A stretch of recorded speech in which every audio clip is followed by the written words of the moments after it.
Hello to everyone who is watching this video. Today's topic, matter in our surroundings. We'll be discussing characteristics of particles of matter. आपको पता है कि matter जो है वो tiny particle से बना होता है, छोटे छोटे particles which cannot be seen by naked eye. उनको हम अपनी आंखों से नहीं देख सकते, माइक्रोस्कोप के अंदर ही हम उनको ऑब्जर्व कर सकते हैं. बट उन पार्टिकल्स की कुछ प्रॉपर्टीज हैं, कुछ कैरेक्टरिस्टिक्स हैं. First characteristic is that the particles of matter are very very small.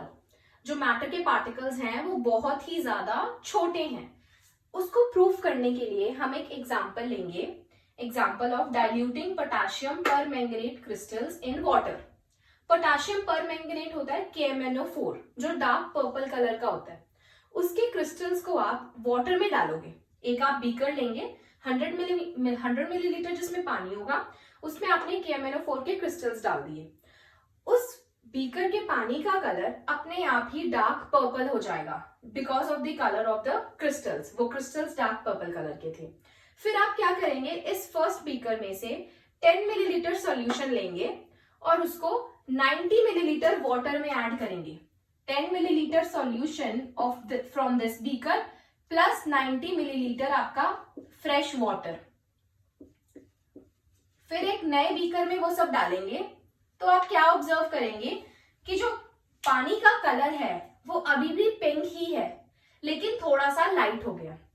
फिर आप सेकेंड बीकर में से 10 मिलीलीटर सॉल्यूशन लेंगे, इस बीकर का 10 मिलीलीटर लेंगे और इसको फिर फ्रेश 90 मिलीलीटर वाटर में ऐड करेंगे.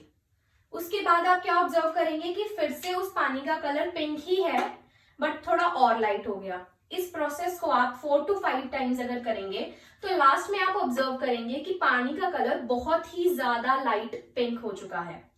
बेसिकली इससे हमें ये पता चलता है कि जो KMnO4 के क्रिस्टल्स थे उन्होंने अपनी आइडेंटिटी लूज नहीं की. वो डार्क पर्पल कलर के थे. स्टार्टिंग में उन्होंने डार्क पर्पल कलर शो किया. जैसे जैसे आप वाटर ज्यादा ऐड कर रहे हो, उसको डाइल्यूट कर रहे हो, तो वो अपना सिर्फ कलर चेंज कर रहे हैं. Still they are imparting colour to the water. It means जो क्रिस्टल्स हैं उसके अंदर बहुत छोटे छोटे पार्टिकल्स हैं. Second property is the particles of matter are continuously moving. जो मैटर के अंदर जो पार्टिकल्स हैं वो कॉन्टिन्यूसली मूव कर रहे हैं मैटर के अंदर. ऑल्दो आपको वो दिखते नहीं है बट आपके पास एविडेंसेस हैं, एग्जाम्पल्स हैं जिससे कि आप प्रूव कर सकते हो कि जो मैटर के अंदर पार्टिकल्स हैं वो कॉन्टिन्यूसली मूव कर रहे हैं.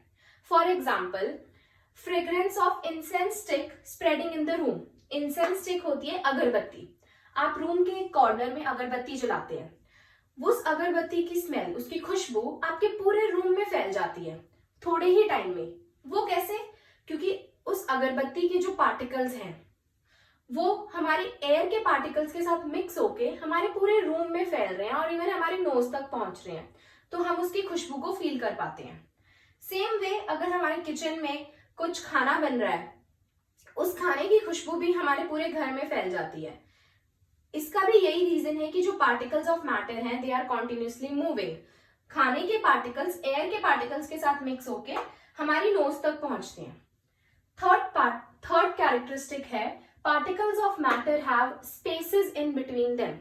अब मैटर के अंदर पार्टिकल्स हैं, वो पार्टिकल्स टाइटली पैक्ड हैं या लूजली पैक्ड हैं वो हमें पता चलेगा. उनके बीच में इंटर एटॉमिक स्पेसेस होती हैं. इसको प्रूव करने के लिए हम एग्जांपल लेंगे. फिर से एक बीकर में 100 मिलीलीटर वाटर लेंगे, लेकिन वाटर में शुगर ऐड करने से पहले हम उस वाटर में एक रेड कलर का लेवल बना देंगे. जहां तक उस वाटर का सरफेस है वहां पे हमने एक रेड मार्क बना दिया ताकि हमें उसका सरफेस का लेवल पता चल जाए. फिर हम उसमें 50 ग्राम शुगर ऐड करेंगे. उस शुगर को हम डिसॉल्व करेंगे, स्टर करेंगे. वो जब शुगर कंप्लीटली डिसॉल्व हो जाएगी वाटर में, then we will again see the level of water. उस लेवल, जो लेवल हमने मार्क किया था रेड मार्क, वो वाटर अभी भी उसी रेड मार्क पर ही है. उसकी वॉल्यूम नहीं बढ़ी. शुगर ऐड करने पर भी वाटर की वॉल्यूम नहीं बढ़ी. इट मीन्स वो शुगर कहाँ गई? वो शुगर वाटर के जो पार्टिकल्स के अंदर स्पेसेस थी वो शुगर उसमें जाके ऑक्यूपाई हो गई. It clearly proves that particles of matter have spaces in between them. Last property और the characteristic is particles of matter attract each other. जो मैटर के पार्टिकल्स हैं वो एक दूसरे को अट्रैक्ट करते हैं, उनके अंदर फोर्स ऑफ अट्रैक्शन होती है। जैसे इंटर एटॉमिक स्पेस हमने पढ़ा, जिन पार्टिकल्स में सबसे ज्यादा इंटर एटॉमिक स्पेस होगी, फॉर एग्जाम्पल एयर जो है उसके जो पार्टिकल्स हैं उसमें बहुत ज्यादा स्पेस होती है, तो उनमें फोर्स ऑफ अट्रैक्शन मिनिमम होती है।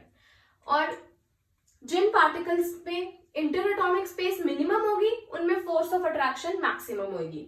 तो अब मैटर एक दूसरे को अट्रैक्ट करता है, ये कैसे प्रूव करेंगे? हम एयर में अपना हैंड मूव करते हैं, हम इजीली अपना हैंड एयर में मूव कर पा रहे हैं, क्यों?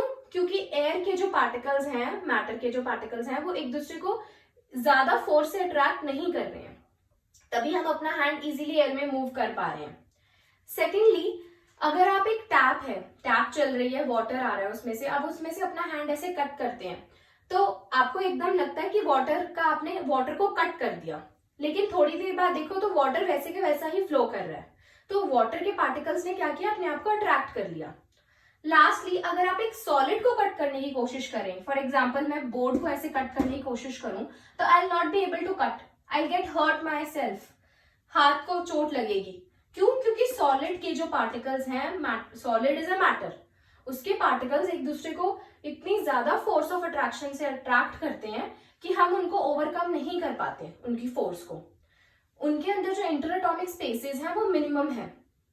तो इस चीज से प्रूव होता है कि यस, पार्टिकल